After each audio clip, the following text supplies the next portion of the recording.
Irmãos, um aviso sobre amanhã. Amanhã nós temos reunião de alinhamento, amém? 7h30. Sábado, então nós teremos a mobilização de oração e adoração, o MOA, 12 horas, né? Por enquanto é 12 horas.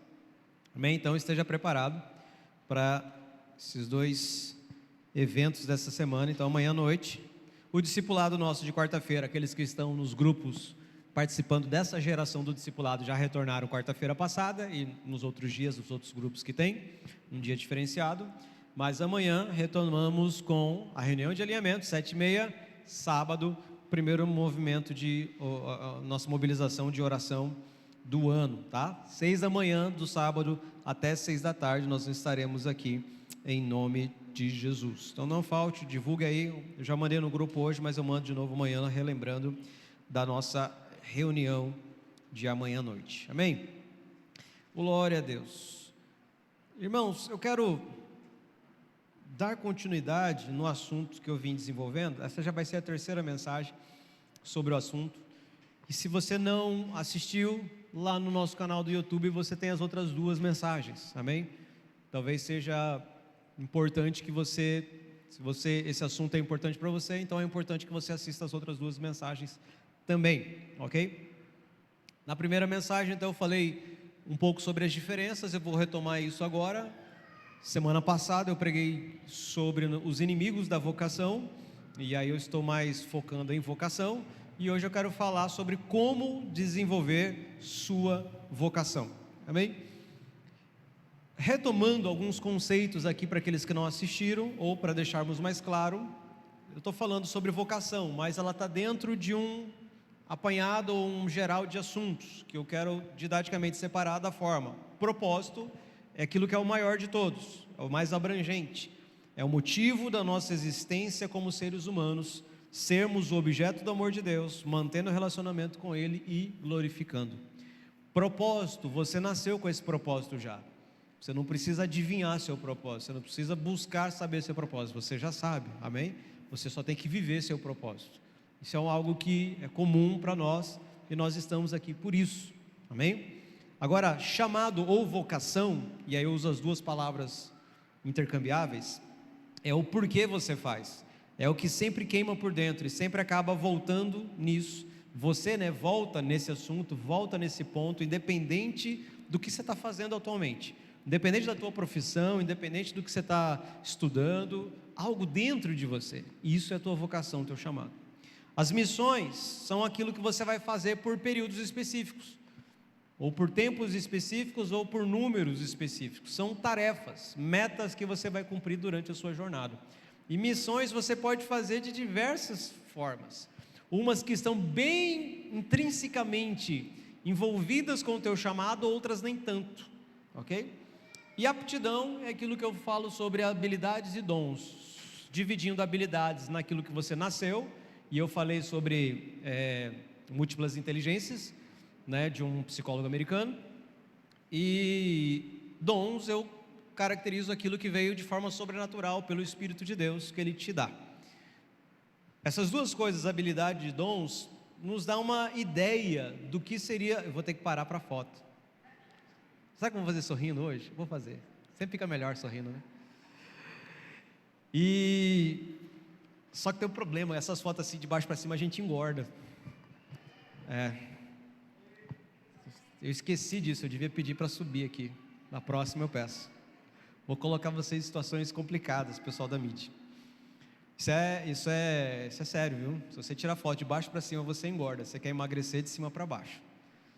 Não muito, porque senão você também fica mais baixinho do que você é, né? A gente que é meio metro assim, fica complicado. Tem que ter um meio termo. Mas aptidão, habilidades e dons, elas vão te dar uma dica sobre seu chamado ou vocação e sobre as suas missões. Afinal de contas, é muito mais fácil você fazer uma tarefa na qual você tem já uma certa habilidade, ou você tem um dom para aquilo, espiritualmente falando. Então,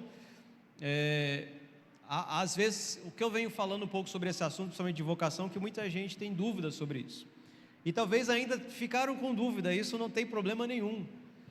Quanto mais jovem você é, adolescente ou jovem, talvez a sua vocação é ainda meio difícil você entender. E está tudo bem. Na verdade é normal. Você está descobrindo. Principalmente essas fases iniciais da nossa vida, da adolescência, da juventude, a gente deveria se propor, e é o que a gente sempre fala para todo mundo aqui, a fazer muita coisa, a fazer várias coisas, a fazer coisas muito diferentes. Você precisa se desafiar a fazer qualquer tarefa que te derem para fazer. Se te chamarem para cantar, você canta. Se te chamarem para tocar, você toca. Para aprender a tocar um instrumento, você vai. Para varrer, você varre. Para cozinhar, você topa. Para pregar, você diz que vai também. Porque você precisa testar essas várias situações para até perceber quais são os seus dons e habilidades. É onde você começa a se conhecer. A única coisa que nós não podemos é ficar parados sem fazer isso. Agora, quando eu falo com adultos que já passaram dessa fase, e nessa fase não fizeram nada disso, é onde nós temos as maiores dificuldades, e é onde nós temos os maiores inimigos, e eu falei sobre inimigos semana passada. Mas eu quero dar mais uma fala, ou mais uma frase sobre o que é chamado, para tentar te ajudar, ok? Eu de certa forma, eu acho que eu fiquei um pouco inspirado para frases, para essa mensagem. Então tem algumas frases aí que são chaves, e é bom você pegar. Uma dessas frases, eu acho que está aqui, está bem embaixo, não destaquei, mas sua vocação é aquilo que ainda está dentro de você, mesmo depois do desânimo, fracasso e anos de esforço. Pesada um pouco essa frase, por isso que eu nem destaquei ela. Essa frase é mais voltada para adultos para cima, porque é um grupo de pessoas que muitas vezes ainda está na dúvida do seu chamado ou da sua vocação, e que já passou pelo desânimo, pelos fracassos, e por anos de esforço tentando se descobrir. E aí a dica é essa: se existe alguma coisa dentro de você que sobreviveu a todo esse caos que eu falei, está lá o seu chamado. Por isso que eu falei, é aquilo que você sempre volta nele, não tem muito jeito. O chamado, ele vai sobrevivendo ao tempo, meio que aos trancos e barrancos, algumas vezes, em algumas pessoas, em alguns casos, mas ele sobrevive, porque é algo que Deus plantou dentro de você desde o nascimento. Não pôde ser desenvolvido, talvez como deveria, por N situações, que aí cada caso é um caso, para a gente conversar em particular, e tentar ajudar, mas eu estou dando uma geral para você entender que chamado é aquilo que sobreviveu. Se você tem 30, 40, 50, 60 anos, está ainda com dúvida sobre seu chamado, olhe para toda a sua trajetória, alguma coisa que sobreviveu dentro de você, por mais que ela esteja apagadinha, assim meio esmorecida, mas você sempre volta naquilo, você sempre pensa naquilo, você sempre tem e se eu tivesse feito, e se eu tivesse tentado, e você pensa às vezes, e se eu tentar agora, mas aí vem um monte de coisa, principalmente para quem está avançando em dias, né? Puxa, mas agora eu vou tentar isso, que deveria ter sido feito lá no passado, e alguma coisa assim. Não tem problema, a vocação ela vai ficar com você até seu final. Ela está implantada dentro de você para você desenvolver até o final da sua vida. Então, aproveite os dias que você tem.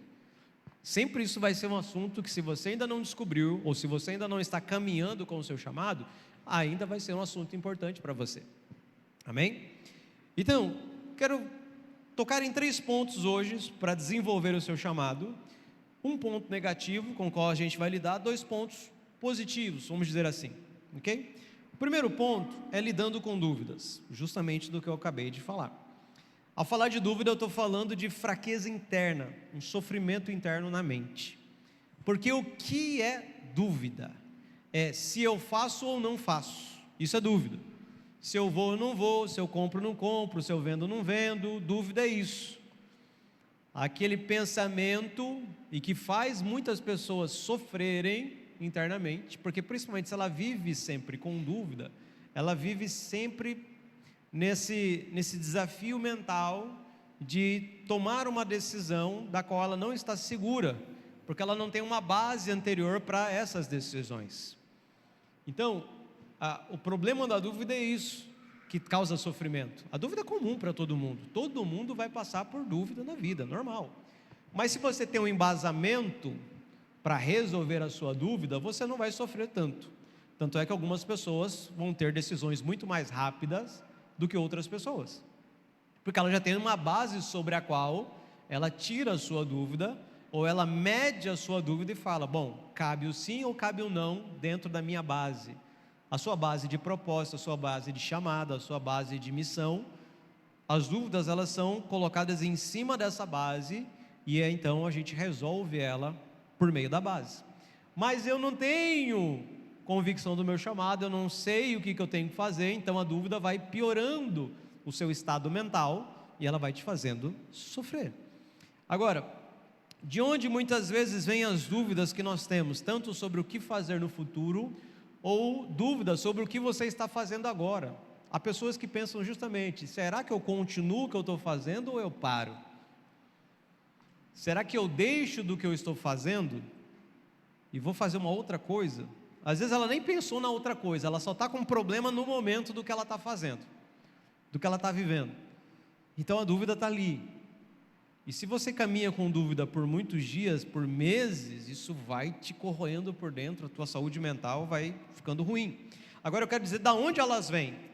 Eu identifiquei 3 coisas simples que nesses dias talvez elas estão cada vez mais atuantes. Primeiro, falta de alegria.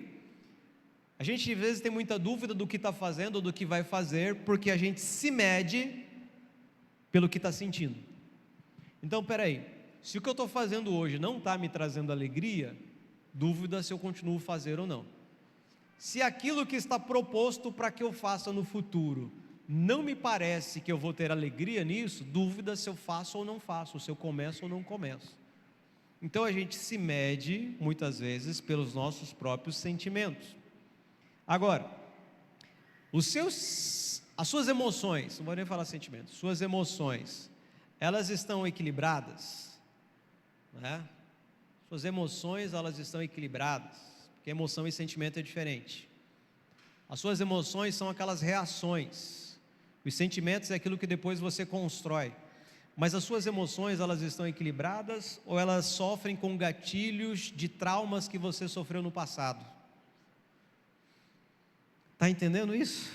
Há um silêncio tão grande. Aí eu nunca sei se você realmente está entrando no assunto ou você já voou. Mas enfim, emoções é quando você recebe uma notícia, aquela tua primeira reação é emoção. Atropelar o fulano da tua família, primeira coisa, emoção. Sim, as tuas emoções podem ser moldadas por sentimentos que já estão instalados em vocês, mas esses sentimentos instalados já foram respostas de emoções do passado. Quando você era criança, de repente a tua mãe, teu pai, tua avó, teu tio, com quem você convivia, era extremamente, assim, se alguém falasse, ele já berrava em cima, e aí você foi adquirindo um sentimento de que qualquer desafio era para resolver no grito, e as suas emoções agora, atualmente, elas foram moldadas por esse aprendizado lá de quando você era criança. E sim, todos nós fomos moldados dessa forma. Ou então você viu ao contrário, uma pessoa que sempre foi quieta, ela nunca respondia, ela nunca revidava, ela não tinha força para falar nada, ela sempre sofreu calada. Então você foi aprendendo aquilo e você desenvolveu no mesmo sentido. Algumas pessoas, elas desenvolvem no avesso, né? Ela fala assim: não, se sofreu calada, eu que não vou. Ou ela desenvolve: se ela sempre gritou, eu que não vou gritar. Então cada um de nós pode ter crescido num ambiente que respondemos igual ou ao avesso daquele ambiente no qual crescemos, mas nós somos sim resultados desses ambientes que nós nascemos e crescemos, e dos colegas, das famílias que nós passamos maior tempo juntos.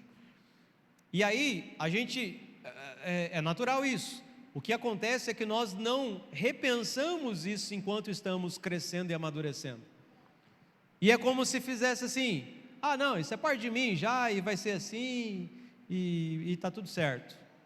E você pode remodelar isso, até as maneiras como você vai reagir a tudo aquilo que vier sobre você, ou a informação que vier, a notícia que vier, a situação que acontecer com você, para você não reagir de forma negativa. É bom reagir sempre gritando com as pessoas? É óbvio que não. Não é educado isso, não é saudável isso. É bom você sempre reagir no trânsito, gritando ou xingando ou fazendo algum gesto contra alguém? É óbvio que não.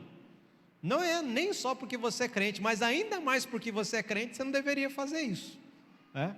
Mas, dependendo de como você cresceu, você pode ter adquirido um hábito que ainda hoje vai ser um desafio para você desmantelá-lo. Mas você pode, você consegue, é possível. Agora, como eu disse, se a gente não avalia, a gente fica só no automático. Então eu não reavaliei como eu tenho vivido, como eu tenho reagido. E se eu não avalio a minha vida, às vezes falta de alegria não é realmente que não exista contentamento nas coisas que você faz. É que você aprendeu um sistema, um padrão, que para você ter alegria, só se você alcançar tal coisa. Imagine que você cresceu com um padrão mental de que para ter alegria no trabalho é só se for muito bem pago. Ou seja, trabalho voluntário para você, nunca, porque você não é pago. Como é que você vai ter alegria? Você cresceu que um padrão de alegria para um trabalho é só se ele não for vexatório. Aí você desenvolveu uma caixinha de trabalhos vexatórios. Ah não, esse trabalho é muito vergonhoso, esse trabalho não é muito digno. Aí você colocou várias profissões dentro dessa caixinha. Então se você se encontrar em algum dia, num desses trabalhos, uma dessas tarefas, você nunca vai sentir alegria. Então, dá para remodelar tudo isso? Dá para remodelar tudo isso. Agora, muita gente ainda vive simplesmente se medindo por falta de alegria, sendo que as suas emoções e sentimentos não estão realmente organizados de uma forma saudável. Então teremos problemas. Agora, outra coisa é falta de resultado. A gente se mede muito por números. E hoje, para piorar, nós temos as redes sociais, que aí você tem curtidas, você tem comentários, você tem agora um outro negocinho que surgiu lá, que eu esqueci como é que chama, que eles vão inventando mais coisa, né, para ter mais número ainda. Tem os seguidores, né, principalmente foi os seguidores, o número de seguidor, tinha gente que comprava seguidor, né, de repente tinha 10 mil seguidores, então era meio que medido por isso. Aí depois era o número de curtidas, o número de comentários, e agora tem outra coisa lá que eu esqueci. Enfim, lá no trabalho você se mede por números também, obviamente, né, empresa precisa desenvolver números, a gente acaba se medindo. É ruim? Não, nem sempre é ruim. Acontece como a gente age ou reage aos próprios números que nos são apresentados. E tem ambientes onde tem um chefe, por exemplo, no trabalho, em que ele vai te cobrar números, e dependendo de como esse chefe é, ele também vai confundir seu resultado com quem você é. O seu chefe pode confundir o seu resultado com quem você é. Agora, você não pode confundir o seu resultado com quem você é. E o problema está em juntarmos as duas coisas. Se eu não dou um número X, se eu não alcanço tal meta de número Y, eu não presto. Eu não sirvo. Eu nasci errado. Ou eu nem deveria ter nascido. Eu estou sendo um pouco drástico talvez nas frases, mas as pessoas usam essas frases. Elas vivem com esses pensamentos muitas vezes. Nem sempre diante do chefe ela vai falar isso, obviamente, mas ela vai para casa pensando assim. Então ela mescla o resultado com quem ela é e ela funde essas duas coisas, e isso é extremamente negativo. Mas uma terceira coisa é vozes externas. As vozes externas, e aí eu lembro de algo que é bastante comum até desde sempre, né?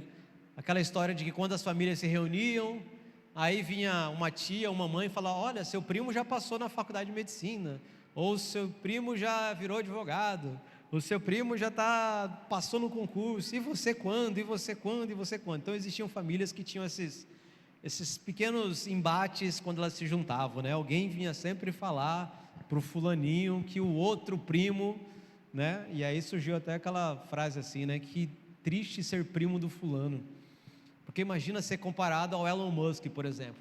Seu primo Elon já criou um foguete. O que você está... Imagina, cara. Seu primo do Bill Gates. Nossa. Então, existem primos que têm mais dificuldade que outros primos, né? Mas todo mundo tem um primo a mais, assim, na família, aquela coisa toda. Então, dependendo da família, é isso. Mas, estou falando no ambiente familiar, mas hoje a cultura, a mídia, elas são vozes externas bastante presentes na vida de todo mundo, né? Estava ainda hoje comentando com os meninos aqui, eu falei, olha, se você é músico, cristão e tem um Instagram, você viu sobre isso hoje, não tinha como não ter visto. A gente teve um burburinho aí na internet sobre um assunto, e aí é claro que o algoritmo, né, da rede social vai entregar para esse tipo de pessoas, que aí a gente estava aqui, todo mundo viu, todo mundo recebeu em algum momento de ontem para hoje, porque a mídia, ou essas coisas, essas redes sociais, elas estão aí sempre jogando alguma coisa em cima da gente. Então são vozes. E aí, a gente vive discutindo sobre isso em vários círculos, né? Falando de música, como eu acabei de citar, a gente estava... eu não, né? Nem discuti, porque eu tô... Nem sei como é que eu estou, mas eu estou num grupo lá do pessoal que participou do avivamento da década de 80 no Brasil. Sabe, eu tô década de 80, irmão, eu estava nascendo na década de 80. Mas em 1980 para 90 houve um grande avivamento em Goiânia, Ministério de Louvor e tal, foi um negócio assim muito louco. Eu participei do avivamento de 2000, né? Fui para Belo Horizonte, estive lá e tal, mas 20 anos antes teve um outro avivamento no Brasil, da onde esses grupos, e existe um grupo no WhatsApp que a maior parte dessa galera está lá dentro, e eu estou lá, quieto, mas eu estou lá. E eu estava vendo eles discutirem, de repente surgem 200 mensagens, cada um tendo uma opinião sobre como as coisas, né, da música, elas estão indo e tal. E muito se fala de mercado, de mídia e tudo mais, como é que ela dirige, como é que ela governa, como é que ela influencia, até onde a gente pode influenciar ou ser influenciado, e são discussões que sempre a gente está vendo em vários desses círculos, né? E porque é real, nós estamos dando bastante ouvidos, e na música fica mais ou menos assim, será que eu componho uma música para estar no mercado, ou eu componho uma música para outra coisa? Então, são decisões que a gente precisa tomar às vezes para isso, né? Como é que você posiciona, como é que você compõe, como é que você arranja uma música, até pensando ou não no mercado que existe hoje, porque se você quer fazer sucesso, aí são números, né? Se você quer vender, quer ter views, quer ter não sei o que, não sei o que, não sei o que, você vai ter que se encaixar dentro do mercado. Então, são escolhas. Mas se a gente dá muito ouvido a essas vozes, a gente vai ficar se medindo pela expectativa de outros, sendo que talvez não é esse o seu chamado. Então, alguém pode chegar em você e falar assim, puxa, mas você é muito inteligente, por que você está fazendo isso? Você deveria estar fazendo aquilo, para ser mais preciso, quando alguma pessoa pode já ter passado por isso assim, bem pessoalmente, particularmente. Alguém pode ter chegado em você diretamente e falado, mas por que você não faz isso? Você tem condições, você tem capacidade. Ela olha para você do lado de fora e ela é uma voz externa dizendo para você fazer tal coisa, ou aplicar isso, ou a sua inteligência, ou a sua juventude, ou o seu dinheiro naquilo, quando às vezes isso é estar fora do seu chamado. Então nós podemos lidar com dúvidas, porque nós estamos nos medindo por todas essas três coisas, e aí, em linhas gerais, essa comparação com sentimento, com números, ou com o que os outros querem, essa comparação com essas coisas se torna uma grande armadilha. E aí tem uma frase que eu quis deixar aqui bem destacada, no próximo slide: a comparação é um espelho com filtro, onde você fica na parte distorcida e os outros com o visual cinematográfico. Gostou dessa frase? Você devia tirar foto agora, postar isso no seu Instagram. Alguém lá deve estar precisando ver essa frase. E é minha, tá? Não copiei de ninguém não. Créditos são meus. 2026. Sabe, esses filtros do Instagram, eu achei engraçado, o cara Eu também não sei o que um homem faz com filtro no Instagram, mas tudo bem. Toquei em assunto sensível? Foi sensível? Tá, desculpa. O cara, o Messi estava no carro, o Messi parou para ele tirar uma foto. O rapaz tirou uma foto do Messi com o filtro do Instagram, distorceu a cara do Messi, não tem como saber que é o Messi. O cara teve uma oportunidade na vida de tirar foto com o Messi, aí saiu os dois com cara de cachorro. Você imagina? Não foi cara de cachorro, mas foi um filtro bem engraçado lá. Então, a comparação às vezes é isso. É como se você olhasse para você versus fulano, seu primo lá, abençoado. Só que aí o seu primo fica com uma imagem cinematográfica, ele é tipo o Tom Cruise lá de, sabe, Missão Impossível 1, lindão cara, e você não, e você é só você, no seu pior dia, na sua pior, figura da fase da sua vida. Então esse filtro deixa o lado de lá bonitão e o lado de cá que você está distorcido. Então a comparação pode ser uma grande armadilha nesse sentido. Não é ruim sempre, mas ela é uma grande armadilha. É como se você não sabe lidar com comparação, a maior parte das vezes, e a gente não vai saber lidar, a gente vai cair nesse lugar, com esse filtro. Pense o seguinte: você está testando vários materiais para saber a resistência, qual material é melhor para construir tal coisa. E você está querendo ver se aquele material, qual daqueles 4 materiais são melhores. Só que se você pegar os 4 materiais e não tratá-los da mesma forma, se eles não passarem pelo mesmo processo, os mesmos recursos não forem aplicados aos 4 materiais da mesma forma, igual, você não está medindo os materiais, você está dando uma desvantagem para algum deles. E até o melhor material que seria para construir aquilo, ele pode ser descartado, porque o processo foi desigual, os recursos foram desiguais. Agora, irmão, falando sobre ser humano, nenhum processo é igual ao outro. O meu processo não é igual ao seu processo, não é igual ao de ninguém. Os recursos entre nós nunca foram os mesmos. E o material também nunca foi o mesmo, para piorar, A gente é humano? É.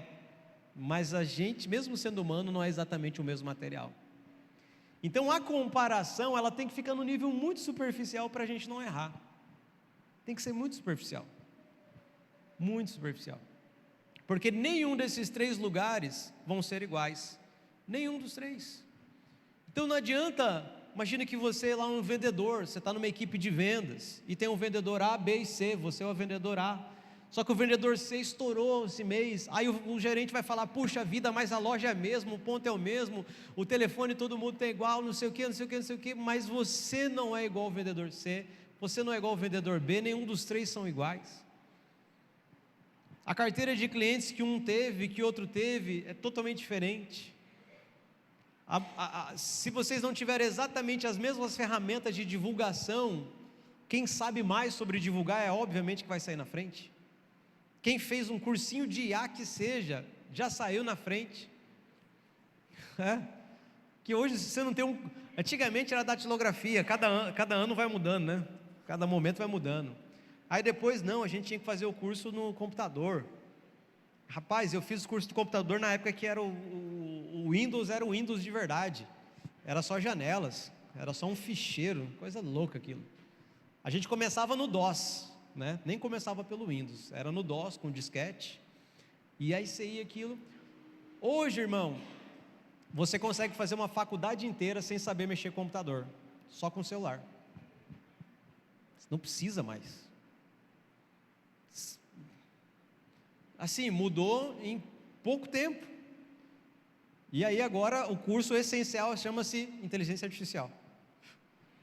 Assim, ninguém vai perguntar mais se você tem curso daquilo outro, vai perguntar se você tem o básico do básico, agora é um curso de inteligência artificial. Você sabe mexer com fulano de tal? Pelo menos umas 3 ou 4 ferramentas de inteligência você vai ter que saber daqui a meses, para você conseguir pelo menos uma chance. Então, nós temos alguns exemplos na Bíblia, 3 homens que eu queria trazer e as suas falas. Moisés falou o seguinte: quem sou eu para ir a Faraó e tirar do Egito os filhos de Israel? Moisés, ele estava se comparando, assim, aqui ele não deixa claro com quem ele se compara, mas ele grita assim: Deus, eu sou o último, quem sou eu, Deus? E é interessante que na continuação desse versículo lá, Êxodo 3, a partir do versículo 12, Deus fala assim: mas eu irei contigo. Deus, ele quebra já o argumento de Moisés já nessa pancada. Moisés fala assim: oh Deus, quem sou eu? Mas aí Deus fala: eu vou contigo, relaxa. Tipo assim, Moisés, nem importa quem você é, não é sobre você, mas eu vou com você. Só que lá no capítulo 4, depois de Êxodo, Moisés, de novo, ele tenta mais uma vez. Ele fala assim: Deus, mas Senhor, eu sempre fui pesado de falar, eu não consigo, eu não tenho fluência. E Deus fala: mas Moisés, eu já não falei que você vai, e você vai falar o que eu falo, e eu vou contigo e tudo mais. E Senhor, mas não dá. E aí, por fim, Deus ainda dá uma aliviada em Moisés, fala assim: ó, pega seu irmão Arão, não tem? Ele é fluente, então leva ele. No fim das contas, Arão quase nunca fala. Se você ler lá, os irmãos que estão lendo vão perceber, Arão nem fala, quem fala sempre é Moisés. Mas o início da carreira de Moisés, o início do seu desenvolvimento ali, do seu chamado, a prática do seu chamado, ele estava extremamente com dúvida por se comparar. Talvez Moisés se comparava a ele mesmo do passado, porque quando nós estamos aqui em Êxodo 3, só para esclarecer, lembrar, né? O chamado de Moisés era desde a infância, correto? Desde que ele foi tirado das águas, criado como filho da filha de Faraó, e o chamado dentro dele ardeu de tal forma que um dia ele estava olhando pela janela e ele viu um egípcio e um hebreu brigando. E Moisés, ele devia ter uma dúvida ali naquela hora, e ele pensava assim: rapaz, eu sou hebreu, mas eu fui criado como egípcio. Sou muito egípcio para os hebreus gostarem de mim, e eu sou muito hebreu para também ser um egípcio completo. Ele tinha um certo, né? E aí ele olha o egípcio e o hebreu brigando. Tipo assim, o que estava dentro dele, em briga, em luta, também estava lá fora. Aí ele faz o quê? Ele toma uma decisão, ele fala assim: agora eu vou para o lado dos hebreus. E ele faz o quê? Mata o egípcio, esconde o egípcio, parecia que ali que ia disparar. Rapaz, e se ali dispara? O homem tinha 40 anos, formado nas melhores faculdades do Egito, tinha cargo, tinha postura, tinha tudo assim. Cara, era o momento dele avançar. Mas o que acontece no dia seguinte? Uma outra confusão. Os hebreus agora entre si, Moisés vai lá, tipo assim, exerceu o chamado, mas aí ele vê que não deu certo o chamado. Fala assim: cara, você vai querer matar a gente igual matou o egípcio? Eita, ali para frente são 40 anos que ele passa lá pelo deserto, falando só com ovelha, só tocando ovelha, não sei como é que toca ovelha, mas deve ser alguma coisa assim. E aí ele até desaprendeu de falar direito, esqueceu as contas matemáticas, a física, a astronomia, porque esquece, irmão, 40 anos, rapaz, fazem 7 anos que eu me formei em música, eu acho. Eu já não lembro um monte de coisa que eu fiz na faculdade. Se botar as partituras para mim na frente, eu já não lembro de nada. Ah, pastor, você estudou pouco? Estudei pouco nada, querido. Eu regi uma sinfonia de Beethoven de cor.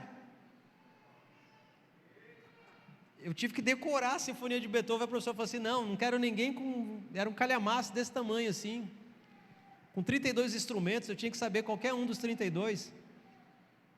Mas eu não lembro mais nada agora. Normal, a gente esquece. É claro, né? Está em algum lugar aqui no meu baú da cabeça. De repente eu acho ele de volta. Mais fácil do que quando foi da primeira vez. Mas agora, se você me perguntar, não lembro de nada. Imagina Moisés, 40 anos, esqueceu um monte de coisa. E ele fala: Deus, eu não sei nem falar direito. Fala: calma, menino, você vai, eu vou. Sabe, dúvida, irmão, até Moisés teve. Mas tem mais um, Gideão. Agora Gideão, ele vai pesado, ele fala assim, Juízes 6,15, como livrarei Israel? Eis que a minha família é a mais pobre em Manassés. Ele está comparando a família dele com as outras. E eu sou o menor na casa de meu pai. Ele se compara com todos os outros da casa do pai dele. Vê onde a comparação coloca você?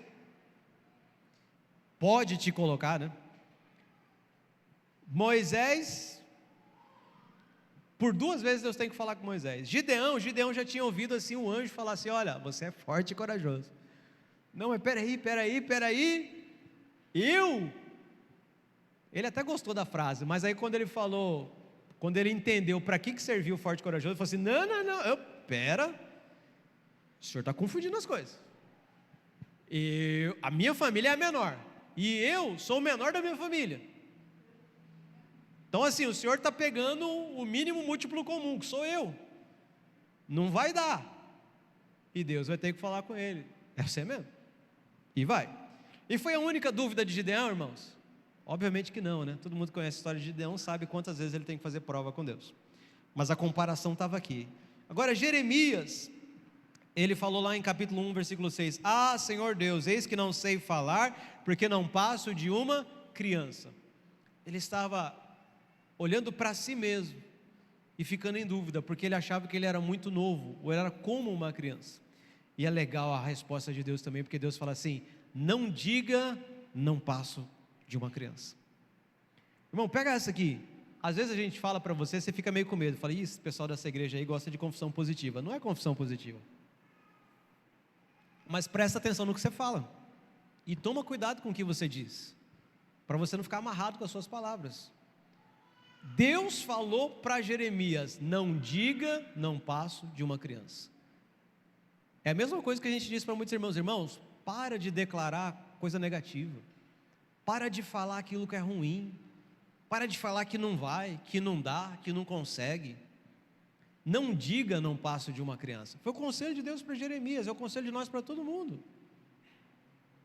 Ah, pastor, eu nunca vou. Esquece essa frase, nunca vou. Não fala isso, não declare isso, e se declarou, cancela isso.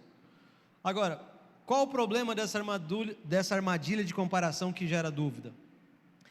Essa armadilha de comparação, ela vai gerar um padrão psicológico, que muitas vezes a nossa autoestima, ela vai estar baseada em resultados, em dar resultados, em desempenho, e isso vai fazer o quê? Que a gente tenha crítica exagerada, perfeccionismo.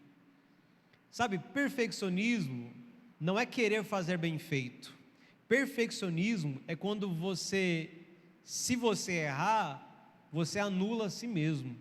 Isso é o problema do perfeccionismo. Ele não aceita erro nenhum, ele não encara erro nunca bem, sempre é ruim. Sempre quando acontece um erro, ele diz, o erro sou eu. Esse é o problema do perfeccionista.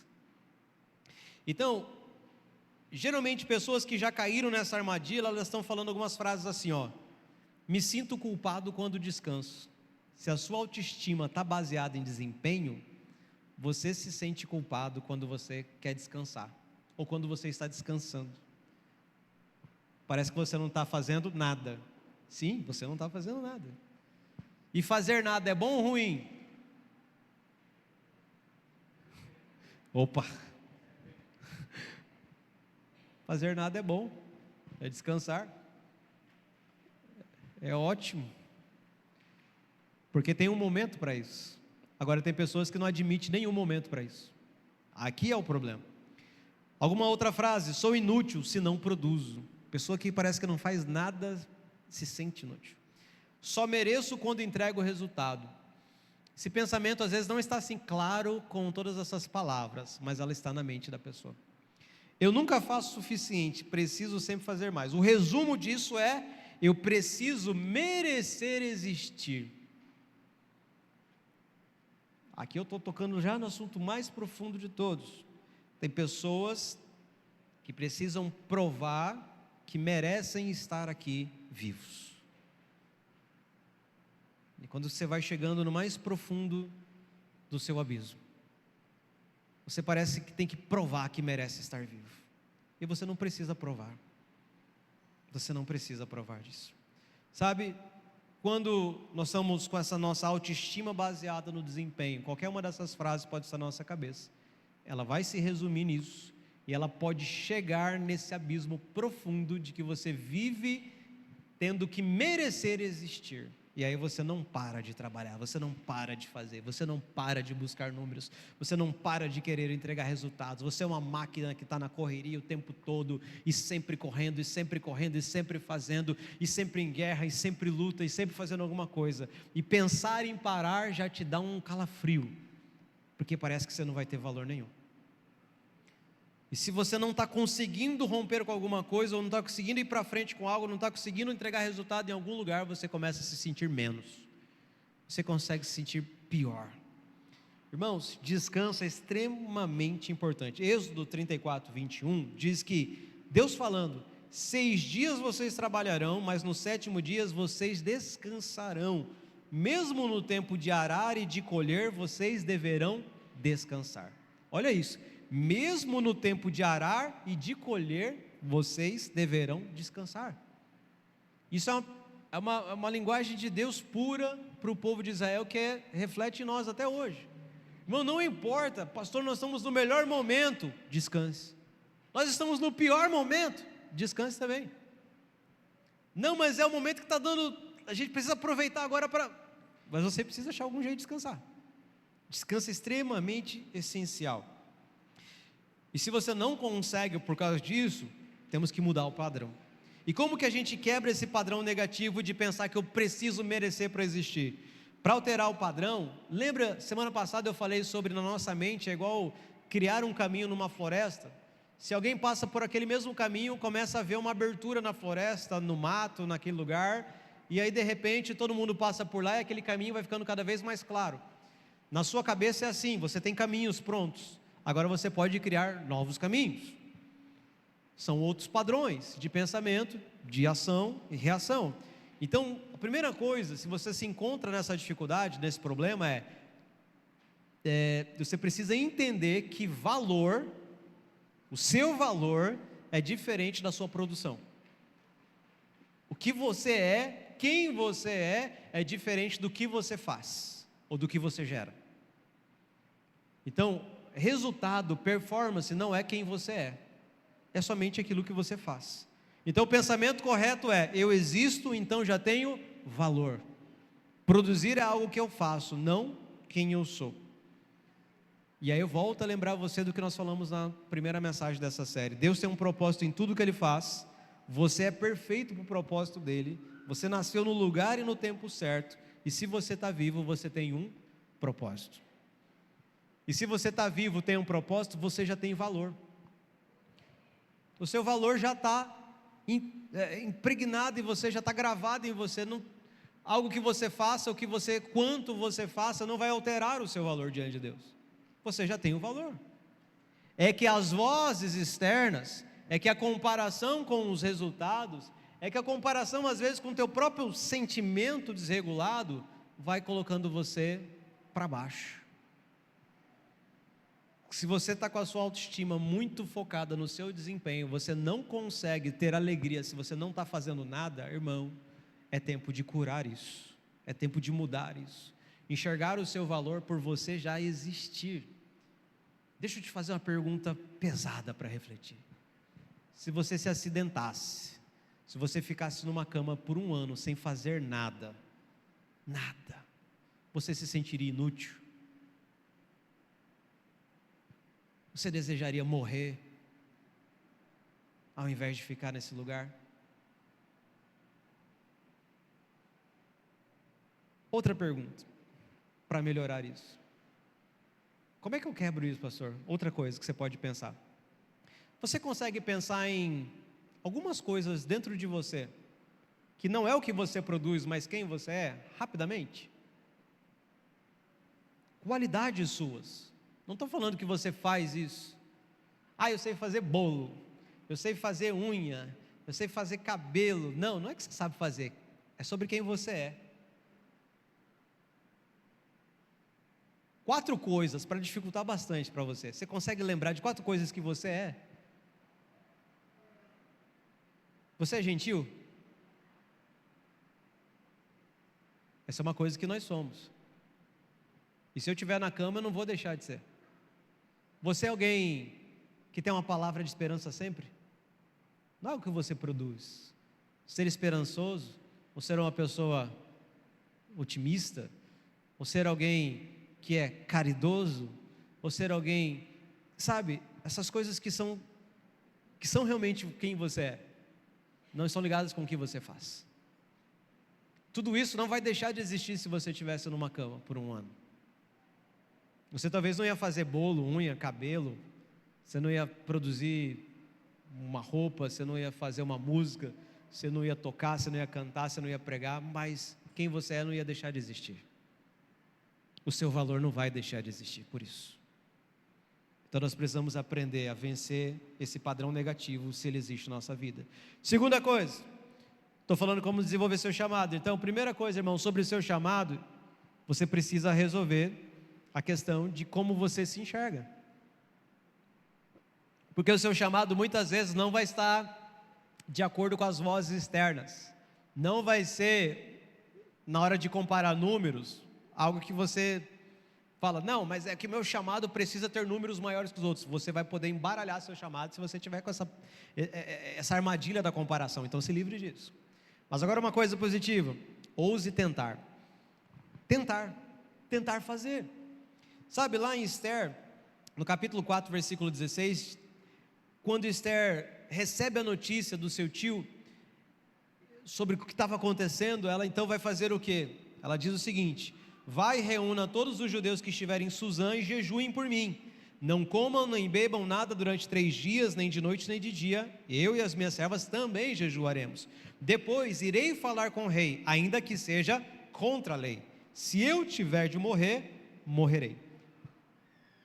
Ouse tentar. Por que eu falo tentar? Porque, irmãos, nem sempre é garantia de que vai dar certo. Ou nem sempre vai dar certo do jeito que você pensou. E nós temos que tentar assim mesmo. Esther não tinha garantia nenhuma de que ia dar certo. Tanto é que ela fala: se eu morrer, morri. Mas eu vou tentar. Então eles se prepararam para aquilo. Você sabe que deu certo, né? Aleluia. Mas eu não estou querendo aqui colocar na sua cabeça que tudo vai dar certo. Vai dar tudo certo. Sei, irmão, não sei. Não posso prometer para você que vai dar tudo certo. E o seu certo às vezes não é o certo de Deus para a sua vida. O certo de Deus para a sua vida às vezes não é o que você estava imaginando. Então, tanta coisa pode acontecer agora. Nós precisamos romper com inércia, vergonha e o medo. Lembra que o medo é um dos grandes inimigos que nós temos. Mas a gente precisa. E a inércia é um negócio difícil. Aplicação de força num corpo que está parado para que ele entre em movimento. Física, né? Newton. Cara, vencer inércia não é fácil. Nós precisamos de força para isso, para dar um passo, para dar o primeiro passo muitas vezes. E a ousadia para tentar precisa estar presente se nós queremos desenvolver nosso chamado. Tem 2 passagens que tem Jesus, um barco e os seus discípulos, e eu quero ler as 2 passagens aqui, lá em Mateus. Mateus 8, a partir do versículo 23, fala o seguinte, vamos usar isso para ilustrar um pouco. Jesus entrou no barco e os seus discípulos o seguiram, e eis que levantou-se no mar uma grande tempestade, de modo que as ondas cobriam o barco. Jesus, porém, estava dormindo, mas os discípulos foram acordá-lo, dizendo: Senhor, salve-nos, estamos perecendo. Então Jesus perguntou: por que vocês são tão medrosos, homens de pequena fé? Porque eles eram o quê? Medrosos. E levantando-se, repreendeu os ventos e o mar, e tudo ficou bem calmo. E aqueles homens ficaram admirados, dizendo: quem é este que até os ventos e o mar lhe obedecem? Do que Jesus chamou os discípulos? Medrosos. Eles tinham medo. Agora, por que Jesus pôde falar dessa forma com eles? Nós estamos no capítulo 8 de Mateus. Capítulo 8, desde o versículo 1, irmão, nós temos uma sequência de curas. Uma sequência de curas. Nós temos a cura de um paralítico, nós temos a cura de um leproso, nós temos a cura de um centurião, do servo de um centurião que chegou até ficar sem andar, estava na cama assim, mal, mas Jesus curou aquele homem. a sogra de Pedro foi curada, e na sequência diz lá no versículo 16 que várias pessoas de onde eles estavam ali foram libertos de espíritos malignos e também curados de enfermidades. Ou seja, eles vêm de uma sequência de milagres sobrenaturais, de ver poder de Deus agindo. E quando eles estão no barco e Jesus lá dormindo e a tempestade vem, o que eles fazem é clamar com medo. O ponto aqui é o seguinte: ainda que eles tivessem orado e a tempestade não tivesse acalmado, não tivesse acontecido nada, o ponto é esse: eles não tiveram ousadia de fazer nada. Eles não tiveram, porque, agora vamos lá para o lado psicológico do negócio, irmão. O padrão deles era qual padrão? Do medo. Qual que era a reação, qual que era a emoção primeira ao ver aquela tempestade? Medo. Qual era o caminho que eles sempre faziam nas suas funções cerebrais? O caminho do medo. Ainda bem que eles sabiam a quem clamar. Pelo menos isso. Buscaram ajuda em Jesus. Mas a resposta natural deles, porque era um padrão já, era o padrão do medo. Medo. Agora, esse padrão é mudado rápido? Nem sempre. Mateus capítulo 14. Versículo 22, fala assim: logo a seguir, Jesus fez com que os discípulos entrassem no barco e fossem adiante dele para o outro lado, enquanto ele despedia as multidões. Logo a seguir ao quê? Eles tinham acabado de verem Jesus multiplicar os pães e peixes para aquela multidão de mais de 5.000 pessoas. Logo na sequência dessa multiplicação, Jesus ficou despedindo as multidões e mandou os discípulos irem. Versículo 23: e tendo despedido as multidões, Jesus, ele subiu ao monte a fim de orar sozinho. Ao cair da tarde, lá estava ele só. Entretanto, o barco já estava longe, a uma boa distância da terra, açoitado pelas ondas, porque o vento era contrário. De madrugada, Jesus foi até onde eles estavam, andando sobre o mar. Os discípulos, porém, vendo andar sobre o mar, ficaram apavorados e disseram: é um fantasma, e tomados de medo, gritaram. Mas Jesus imediatamente lhes disse: coragem, sou eu, não tenham medo. Então Pedro disse: se é o Senhor mesmo, mande que eu vá até aí andando sobre as águas. Jesus disse: venha. E Pedro, descendo do barco, andou sobre as águas e foi até Jesus. Reparando, porém, na força do vento, teve medo, e começando a afundar, gritou: salve-me, Senhor. E prontamente Jesus, estendendo a mão, segurou e disse: homem de pequena fé, por que você duvidou? Subindo ambos para o barco, o vento cessou, e os que estavam no barco adoraram, dizendo: verdadeiramente o Senhor é o Filho de Deus. Aleluia. O padrão do medo desapareceu da vida dos discípulos? Não, ainda não. Eles ainda tinham esse padrão, e ao verem aquela figura andando sobre as águas, eles simplesmente começam a gritar.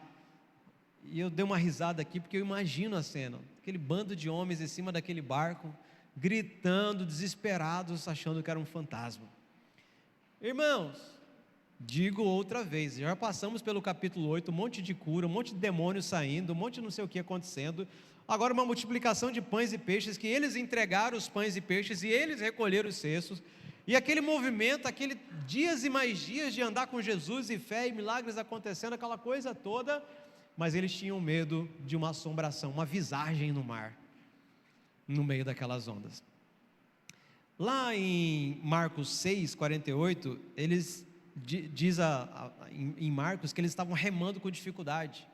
Você imagina, obviamente, né, o barco ali, a onda, e cansaço e tudo mais.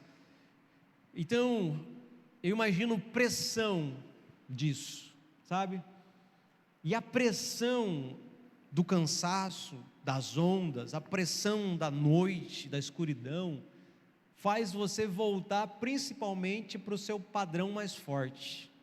Talvez ele já tivesse avançado em fé, mas o padrão que era o mais forte ainda dentro deles, debaixo de uma pressão, foi revelado, era o medo ainda. Uma coisa é você não ter pressão sobre você, outra coisa é você trabalhar sob pressão. Eles estavam sob pressão nesse lugar, do cansaço, da noite, da onda, enfim, eles estavam ali. Então, muitas vezes a pressão vai contribuir para o desânimo e para o medo, mas é hora de ousar a si mesmo. E aqui é interessante porque Pedro é o ousado, pelo menos por um momento. Irmãos, isso não é para qualquer um, e não é qualquer coisa o que Pedro fez. Mas Pedro afundou, tá, mas você sairia do barco? Primeiro, você teria essa ideia maluca de falar: Jesus, manda eu ir andar sobre as águas? Irmão, isso aqui, eu já ouvi alguém dizer assim, falar: rapaz, isso aqui foi puro assim, fazer o gosto de Pedro, porque andar sobre as águas, tanto faz, tanto fez, mas olha, ele pediu, e Jesus falou assim: vem, anda aqui, experimenta como que é legal, vem ver como que é bom andar sobre as águas. E Pedro desce do barco. Irmão, sejamos sinceros, a maioria de nós nem ia descer desse barco, tá maluco, aquelas ondas batendo, não, irmão, que isso, você já parou no meio do manso, só água para todo lado, aquele negócio escuro, você não sabe o que tem ali debaixo, ou não sabe, você tem chama-se talassofobia, se você não sabe. Se você entra num barco no meio de bastante água e você tem medo, tem uma fobia chamada talassofobia. Então cuidado, se você for um dia para um cruzeiro desse aí, no mar, você sofrer um pouquinho, a ansiedade aumentar, é esse gatilho, talassofobia. E Pedro vai, e Pedro desce, e Pedro anda, só que Pedro ainda tem medo, natural. Aí ele afunda, clama a Jesus, Jesus pega ele, bora Pedro.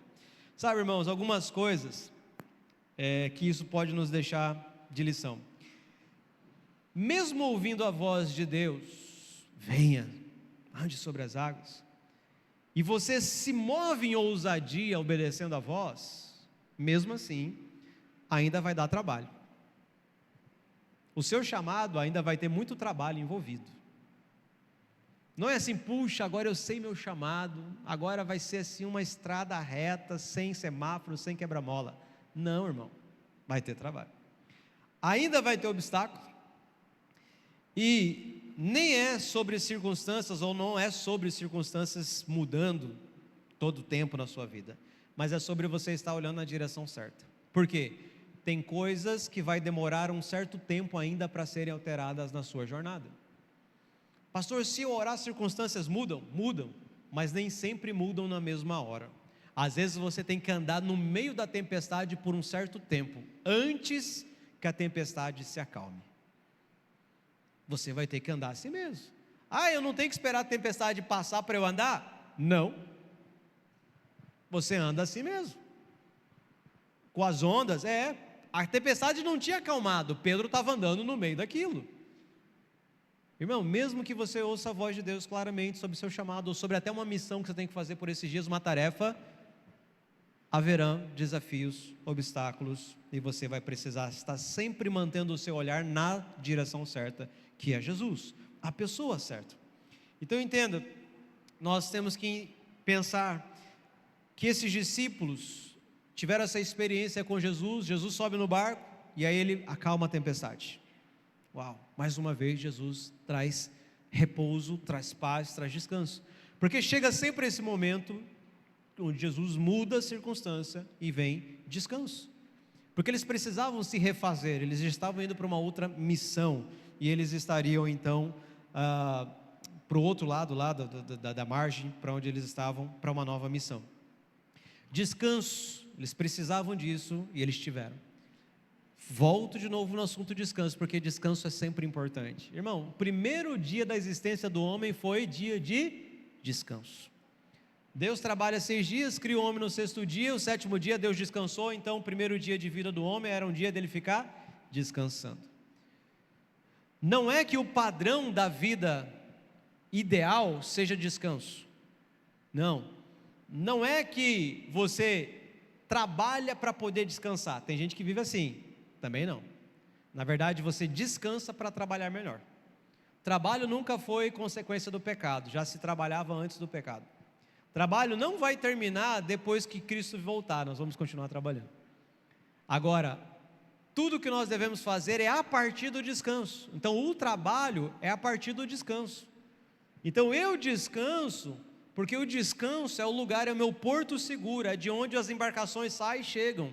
O descanso é a base de lançamento do foguete, aonde você vai e volta. Já que agora o Elon Musk disse que o foguete pode voltar, é um excelente exemplo. É o lugar de onde nós começamos o trabalho, então você descansa para trabalhar melhor. E você tem valor descansando, tanto quanto você tem valor trabalhando, porque o seu valor não está naquilo que você está fazendo. Mas o seu chamado vai desencadear missões que você precisa ter ousadia de tentar fazer. E nisso, querido, é o e se da fé versus o e se do medo. E se eu entrar nessa água e eu afundar? Pedro poderia ter pensado. Esse é o e se do medo. E muitas pessoas viveram a maior parte da sua vida com o e se do medo reinando. O e se do medo prendeu você e não deixou você fazer um monte de coisa. E se eu for e eu não passar? E se eu fizer o concurso e não der certo? E se eu começar esse trabalho e não for bom? Todos eles negativos. E então você não fez várias coisas por causa do e se. Agora o e se da fé é o e se der certo. Aí tem aquele memezinho lá no Instagram, né? E se der, e se não der, e se der, e se não der, e se der, e se não der.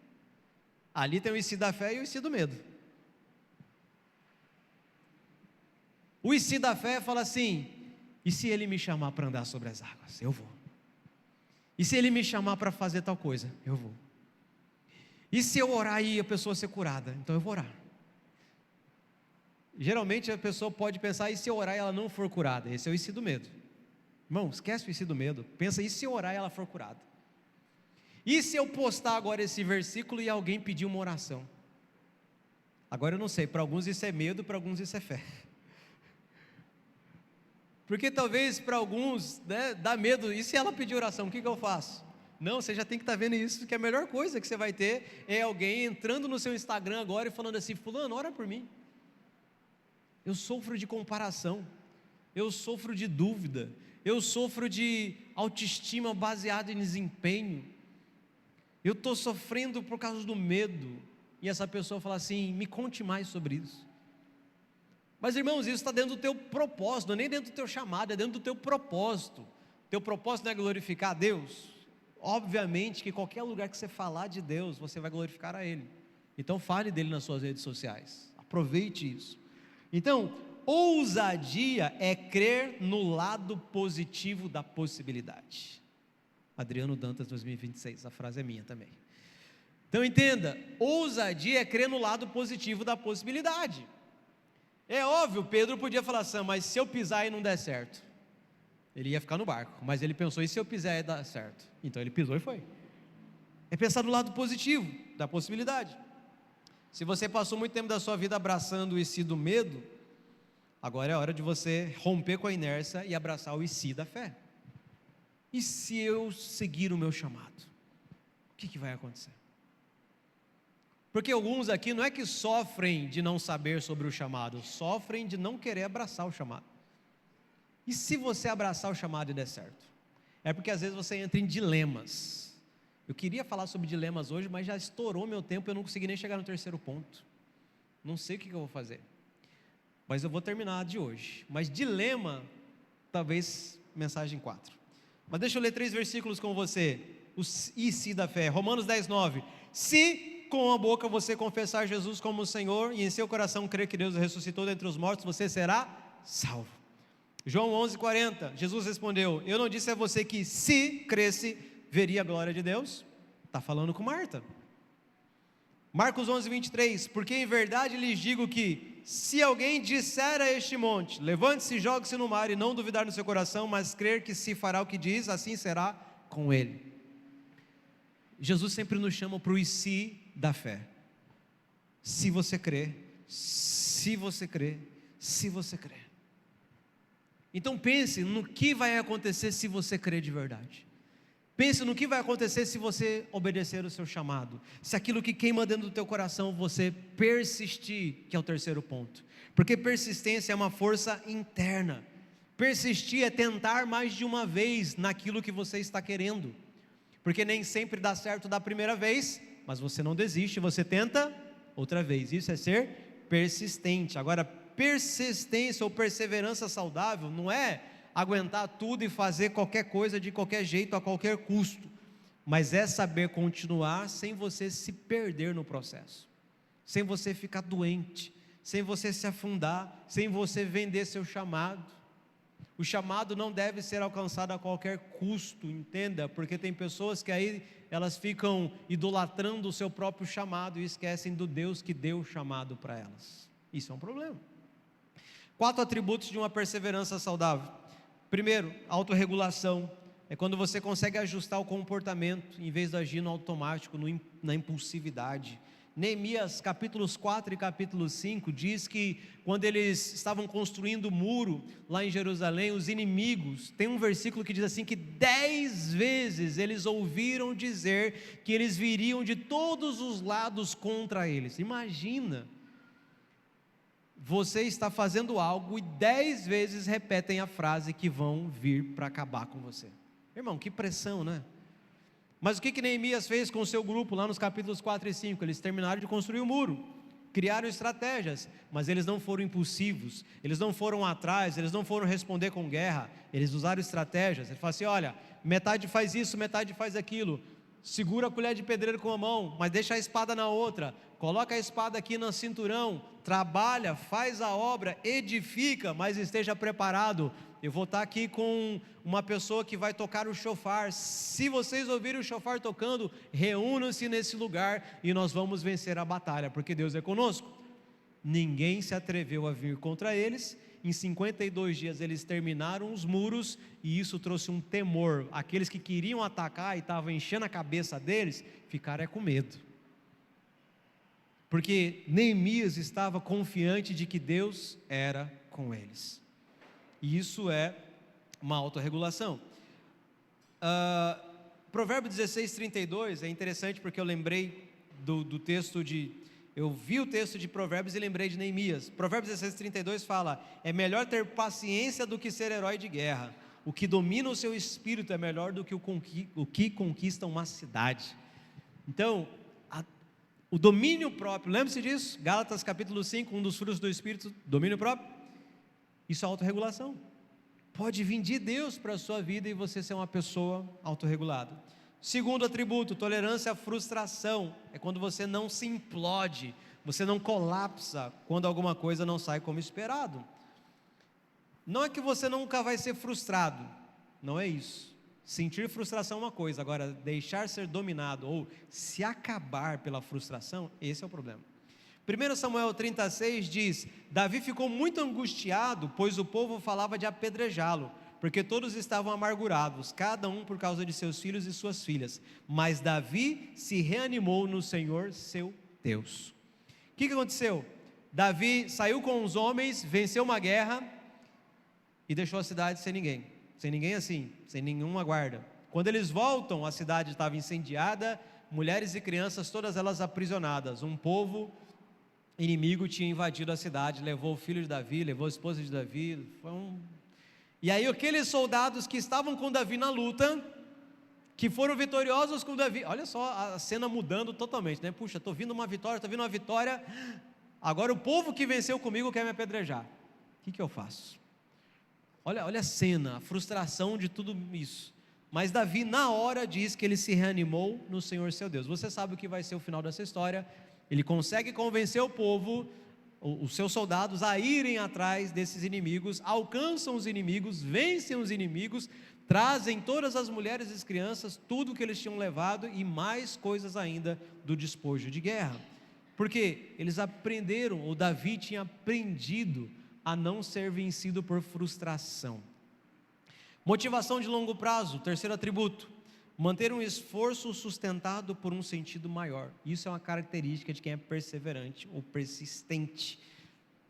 Porque, falando de chamado, de vocação, se você começar hoje, der um passo, não quer dizer que amanhã você tem resultado. Nem todo resultado é rápido. Tem resultado que vai demorar muito tempo a aparecer. Nós não estamos numa competição que é uma corrida de 100 metros. Que acaba em segundos, nós estamos como uma maratona ou uma ultramaratona, que a gente vai levar horas e horas para concluir. A sua vida, o seu chamado ministerial é assim, você tem a vida inteira para desenvolver. Não se preocupe com resultados rápidos, mantenha a sua motivação no longo prazo. Josué 14, do versículo 10 a 12, nós temos o caso de Caleb. E agora, eis que o Senhor me conservou com vida, como prometeu. 45 anos se passaram desde que o Senhor falou essas palavras a Moisés. Quantos anos se passaram? 45. Quando Israel ainda andava no deserto, e agora, eis que estou com 85 anos. Estou tão forte hoje como no dia em que Moisés me enviou.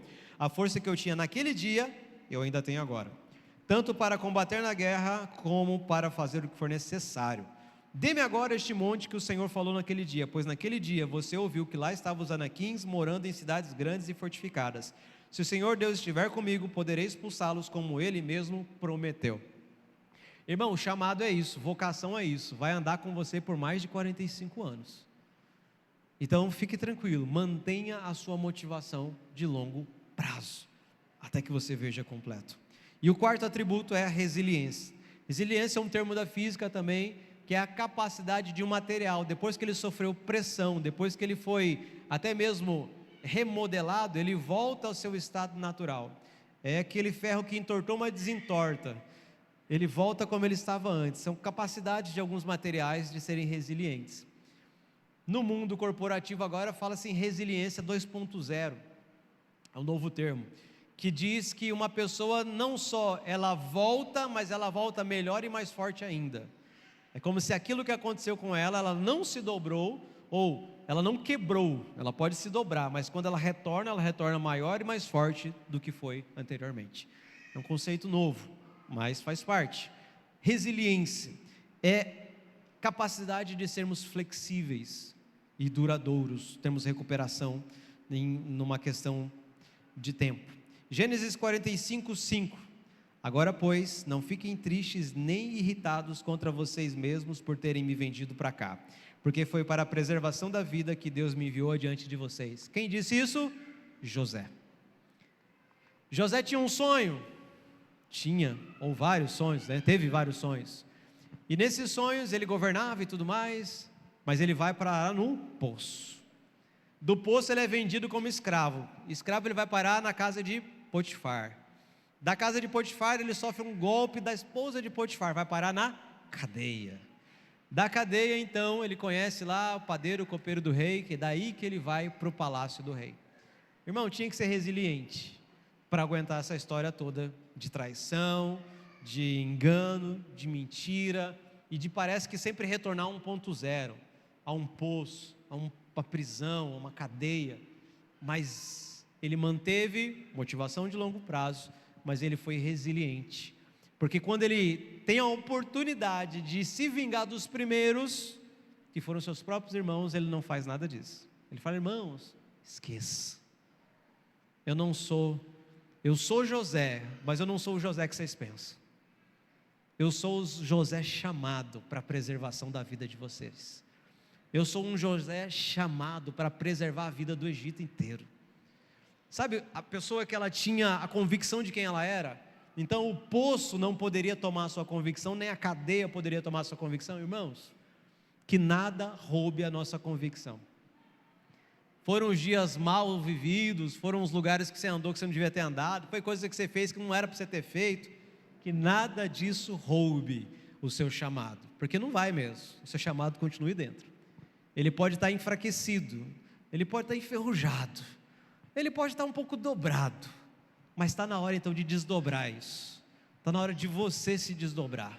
Está na hora de você se tornar esse resiliente 2.0, turbo, para que você pise e vá adiante, que você tenha ousadia de tentar, você persevere. Pastor, tentei, mas não deu. Pois, é só tentar de novo. Sabe, um bloqueio de que, ou uma mentalidade que, não, se eu tento com Deus tem que dar certo. Irmão, já te disse, o que você acha que é certo, pode não ser exatamente o que Deus acha que é certo. As tentativas que você fizer na sua vida, fazem muitas vezes parte do próprio processo de Deus para você. Quem disse que Ele te revelou todo o processo que tem que passar na sua vida? Nem sempre Ele te revelou. Faz parte do caminho a gente descobrir parte disso, parte desse processo. Haviam pessoas que questionavam Jesus: mas Jesus, e esse discípulo aí, como é que é? Fala: rapaz, faz o que eu falei para você fazer. Esse aqui, se eu quiser que ele viva, se eu quiser que ele morra, é eu e ele. Cuida do seu. Irmão, a gente vai descobrir na caminhada algumas coisas. A gente só não pode ficar impedido. Então, como é que nós podemos treinar um padrão de perseverança? O que você vai dizer para você mesmo, para ir construindo um padrão de alguém que é perseverante? Talvez você vá ser, pastor, eu não sou, mas você vai ser. Como? Padrão na mente primeiro. Começa a melhorar o que você diz. Não diga, não passo numa criança. Então, eu não tenho, eu não sou, eu não sei. Você vai dizer simplesmente ainda. A questão é como você termina às vezes uma frase. Mas não tenho ainda. Não sou ainda. Não preguei para essas pessoas ainda. Não fui nesse lugar ainda. Não ministrei ainda. Não fiz tal coisa ainda. Porque vai chegar o teu tempo, vai chegar a tua hora. Então, irmão, se você souber o seu chamado, você já começa a agir dentro da possibilidade, de acordo com o teu chamado, de acordo com o sonho. José, voltando à história de José, José ele agia conforme alguém que ia governar no futuro. Por isso que quando ele foi parar na casa de Potifar, ele rapidamente se tornou o maior dos mordomos, porque ele já agia como alguém que ia governar. Quando ele parou na prisão, ele continuou agindo como quem ia governar, tanto é que o guarda deixava a chave da cadeia com ele. Então, você vai governar um dia, seja lá o que significa governar para você dentro do seu chamado, comece a agir dentro da medida do possível, dessa forma. Pastor, meu sonho é ser missionário na África. Irmão, então finge que a tua sala de aula sei lá, é a Zâmbia. Finge que está tendo um conflito de guerra civil na tua sala de aula. Isso é bem fácil de imaginar, né? Na maioria das salas de aula hoje Então, querido, você vai estar na guerra civil no meio da África. Como é que você aparta aquilo ali? Como é que você prega Jesus? Tua sala de aula é um excelente lugar para começar. É na vizinhança, é na cidade. Pastor, meu negócio eu já vi, eu vou ser pastor de uma igreja de 2.000 pessoas. Então começa a agir como pastor de uma igreja de 2.000 pessoas. Quando você for pregar lá para o teu grupo de 7 pessoas, lá na casa, pregue como se você estivesse pregando para 2.000. Pastor, meu negócio é que eu vou tocar violão, eu vou cantar e vai ser para estádio.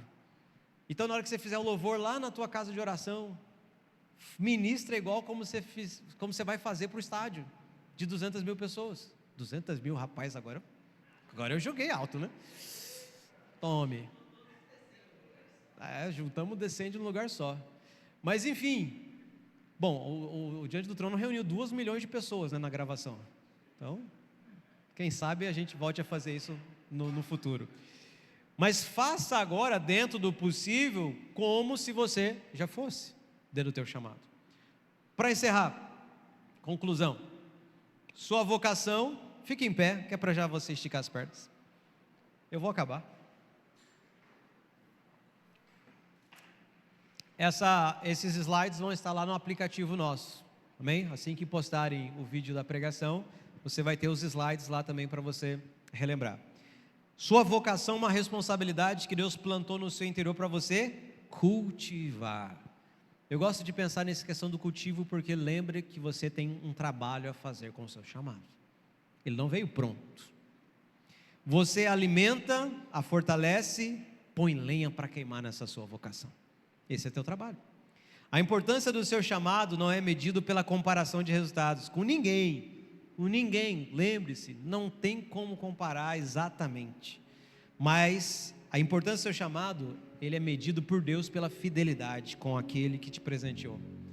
Irmãos, então, pastor, como é que eu sei que eu sou fiel no meu chamado de pastor, de líder, de casa de oração, de ministro, de intercessor? Se eu oro mais que o meu irmão, se eu oro 3 horas, irmão, o teu chamado é medido pela fidelidade que você tem com Deus, não é em comparação com ninguém mais, é só na fidelidade. Faça movimentos de resposta a Deus e você vai ser surpreendido por Ele. tudo aquilo que Deus te deu, responda. Falta ousadia para responder? Desenvolva. Livre-se, vença o inimigo do medo.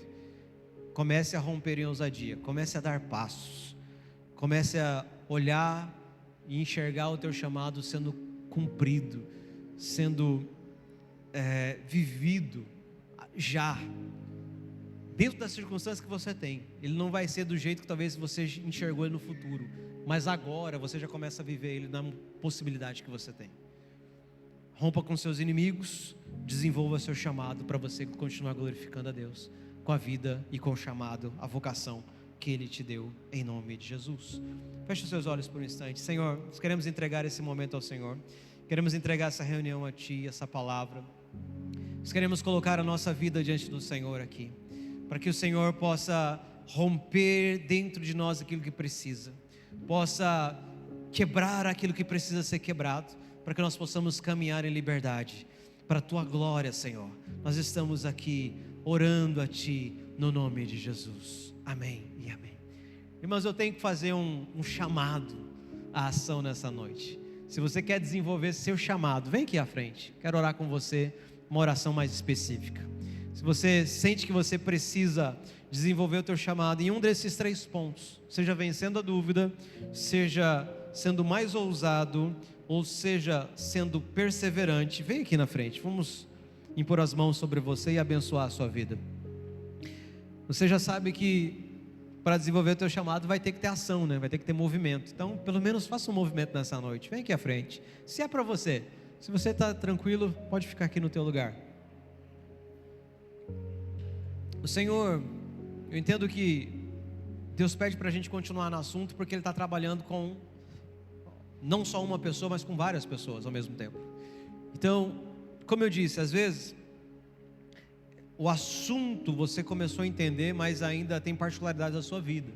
Então você tem discipuladores, converse com seus discipuladores. Você tem um líder, converse com seu líder, peça ajuda, né? A dúvida, pessoas que estão mais próximas de vocês vão poder te ajudar ainda mais. Nós estamos aqui para também conversar com você e te ajudar, porque há muitos casos, né? A sua história tem muitos momentos.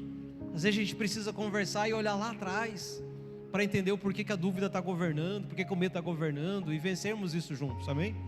Mas não tenha medo e nem vergonha de chegar com mais uma pessoa, alguém que esteja um passo à frente, um pouco mais maduro na fé do que você, que já está começando a viver isso. Ele vai poder te ajudar um pouquinho.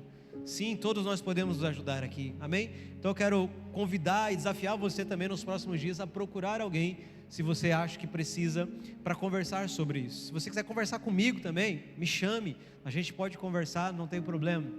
Nós vamos tentar te ajudar ao máximo, para que você procure em Deus, ache em Deus, desenvolva em Deus o teu chamado.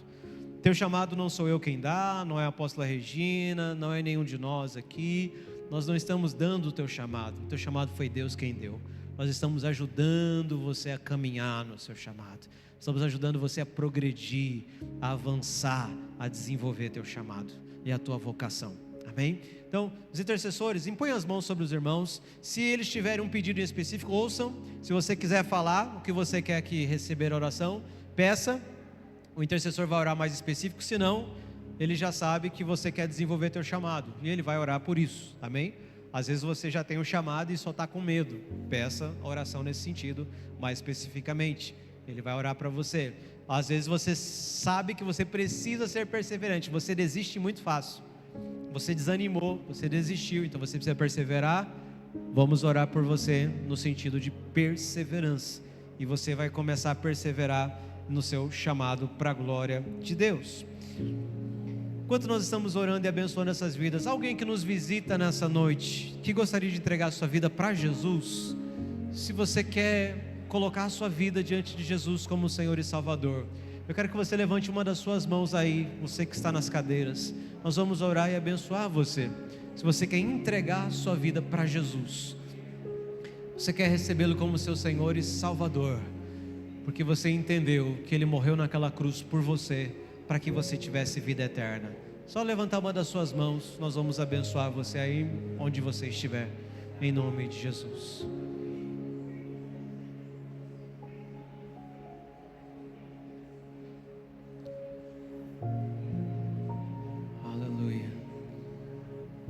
Senhor, nós queremos colocar a vida de cada um dos nossos irmãos que estão aqui diante de Ti, Senhor. São homens e mulheres chamados, porque, Senhor, todos nós temos um chamado diante de Ti para cumprir, para exercer. Todos nós temos um chamado pelo qual ou para o qual o Senhor nos deu dons, habilidades, talentos. Todos nós temos um chamado, Senhor Deus, com o qual nós vamos honrar ao Senhor. Por isso nós estamos aqui profetizando, Deus, 2026 diferente. Pessoas saindo de uma inércia às vezes, pessoas que vão romper medo, padrões negativos na mente, padrões que estão enraizados lá na nossa mente, padrões de medo, padrões que travam, que paralisam, mas Deus, agora nós estamos declarando a liberdade em nome de Jesus. Esse medo sendo quebrado agora. Nós estamos declarando, Senhor Deus, o medo sendo vencido. Esse padrão, Senhor Deus, que existia. Nós somos, Senhor, um caminho novo.